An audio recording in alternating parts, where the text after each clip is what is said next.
I'm Ninja Nerd, and this is Yeti, and you're watching what I'm doing right now. Before heading north from San Diego, I decided to seek out a few places from my childhood. When I was young, about 5 years old, we lived in San Diego, so I came down to where the apartment complex is that I lived in, just to visit. There's some parts of it that I do remember, and others that I don't. I remember these steps, and I remember that our apartment was somewhere on the right side here. I don't remember which one, and I had a friend who lived on the other side over here, named Judd. I want to say we were either in that one or that one. Whoever lives here now still thinks it's Christmas, and that house still thinks it's Easter. Down here toward the back of the complex, I remember playing around near this fence and this thing kind of wrapping around the building, and our parents didn't like us coming back to play back here. Also from this area, I remember being able to see I guess it was probably more at like this height, but I remember being able to see the freeway over there. We later moved into a house in a suburban neighborhood. Into this house. Seeing it for the first time in over 2 decades brought back a handful of memories that I hadn't thought about in a long time. Up here, there's a big room in which my dad set up a projector and hung a sheet on the wall so we could pretend we were watching movies in a theater. We also had this plastic castle playhouse thing up here that was pretty awesome.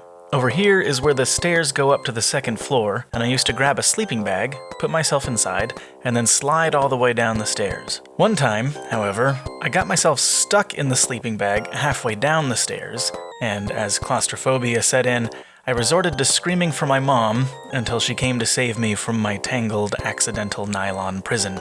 We also had a pool in the backyard, so that was pretty sweet. There was some house across the street from the one we lived in.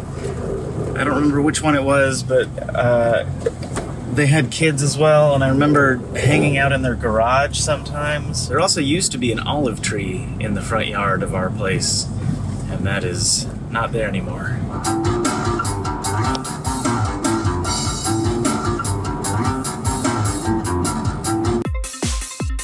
Just arrived at my grandmother's house. I'm gonna say hello to Grandma and Dad. Maybe get some food.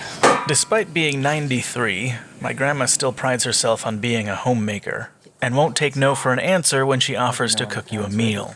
It's a bit of a weird combination, I guess, but tonight she's decided that my dinner is Eggo waffles, eggs, and some steak that my aunt bought from a fancy supermarket. Cast iron, you don't put any grease. You just let it get real hot. It'll grab the steak like that, and you just leave it until it releases it. And you see a little juice on the top, you turn it over. Now see, I'm so finicky, I wouldn't buy steaks with this in there, because I like it with no fat. Mm-hmm. But the more expensive you get, the more of these they have in that's supposed to make it juicy. Mm. I would never pay almost $14 a pound.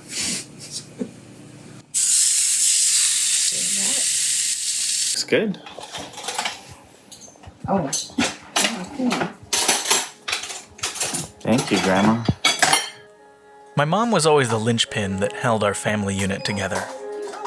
After she died, everyone kind of went off and did their own thing. More than a few years ago, that seemed fine to me. It's just the way life played out. Some families are closer than others. More recently, though, I've felt a sadness around the relative estrangedness of my family, so when opportunities to spend time with family present themselves, I'm less willing to let other things get in the way. I don't know that our family will ever achieve Hallmark movie status, but I do hope that we can bring ourselves closer to what I know my mom would have wanted.